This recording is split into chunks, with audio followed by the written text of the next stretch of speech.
Assalamualaikum warahmatullahi wabarakatuh. Ketemu lagi dengan saya, trainer Amir Faisal. Anda kalau ingin tahu lebih banyak tentang saya, Anda bisa klik di Google, ya, ketik trainer Amir Faisal di Google, ya. Atau juga Anda bisa menjadi fanpage saya. Cari fanpage saya di Facebook, ya. Sama juga saya juga menggunakan profil trainer Amir Faisal. Oke teman sekalian, hari ini kita sudah masuk ke episode ke-6, ya. Episode ke-6 tentang membuat tulisan yang bisa mensugesti para pembaca. Jadi tulisan itu tidak harus buku, bisa artikel, atau sekedar Anda hanya ingin membuat sebuah status di Facebook, tetapi bahasanya menggigit, ya, dan enak dibaca. Oke teman sekalian, sebelumnya tolong jangan lupa bagi yang belum sempat subscribe, tolong subscribe dulu ya. Oke, terima kasih.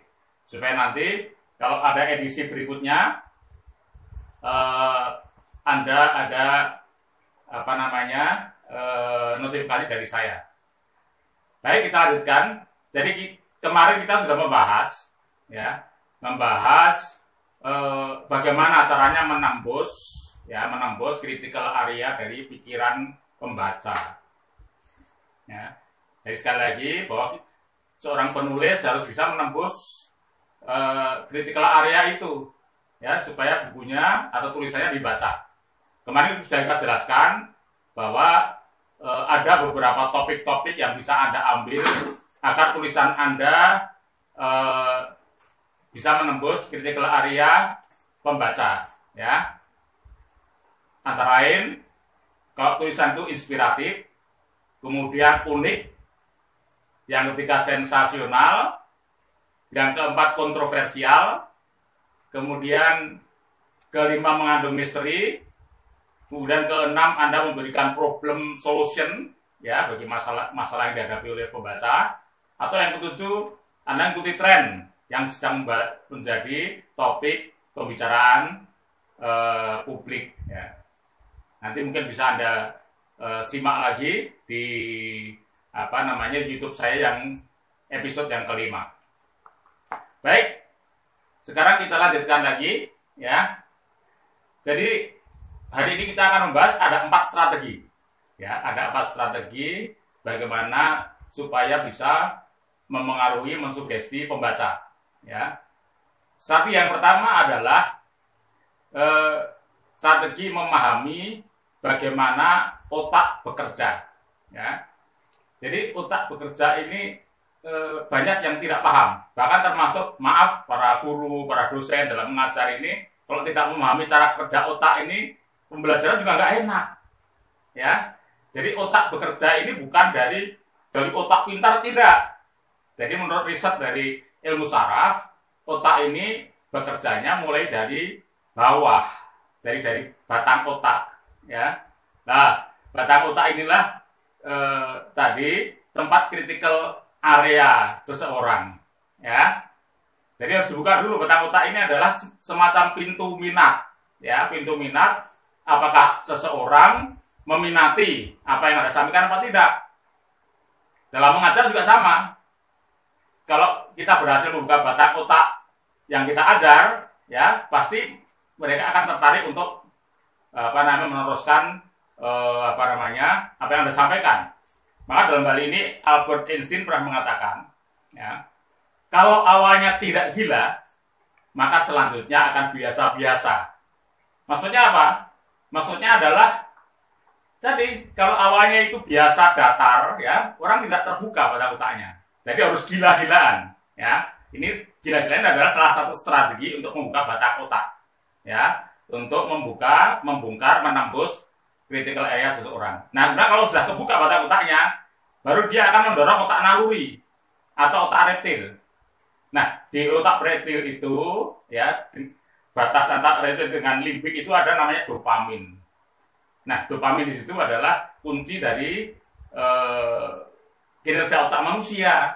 Karena dopamin menghasilkan apa namanya neurotransmitter.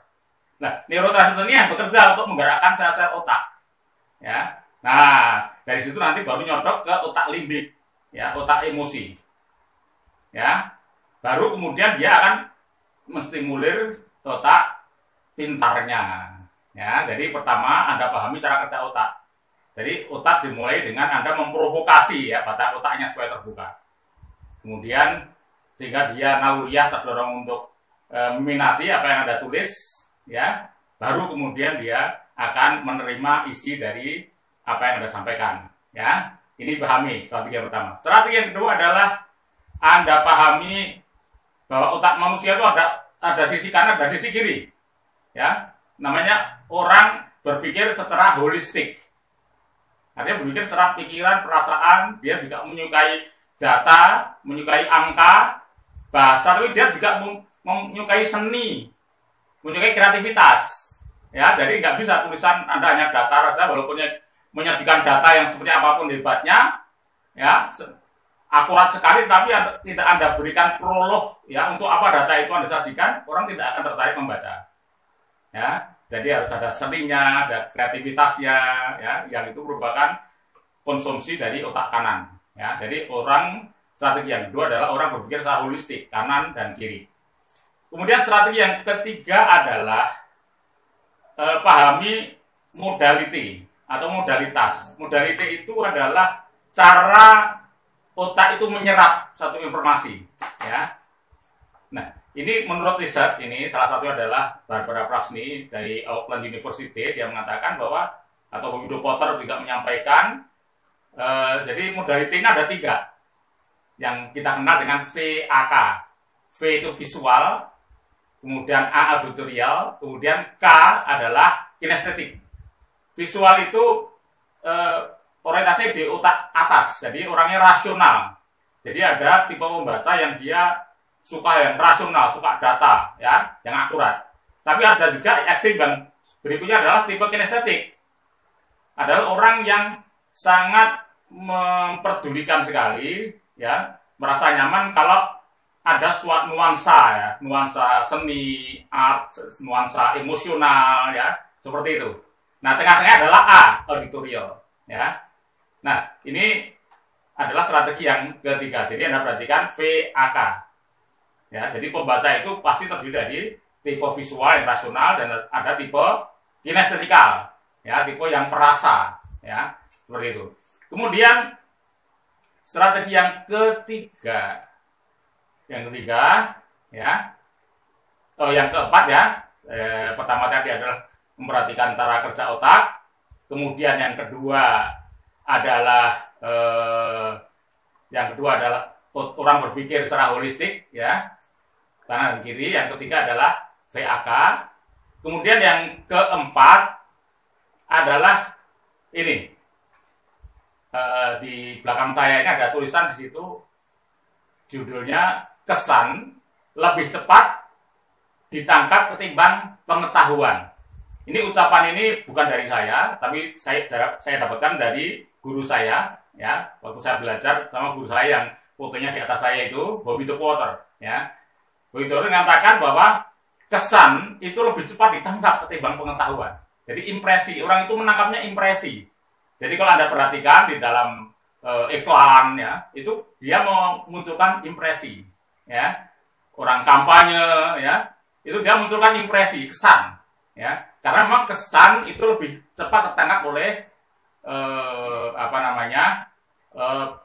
pikiran manusia dan perasaan manusia. Ya, ini ada contohnya, ya. Nanti akan kita bahas pada episode yang ke-6, ya.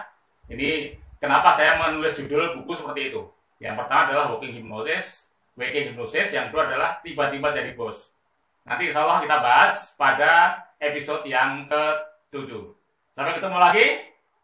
Sekian, Assalamualaikum warahmatullahi wabarakatuh.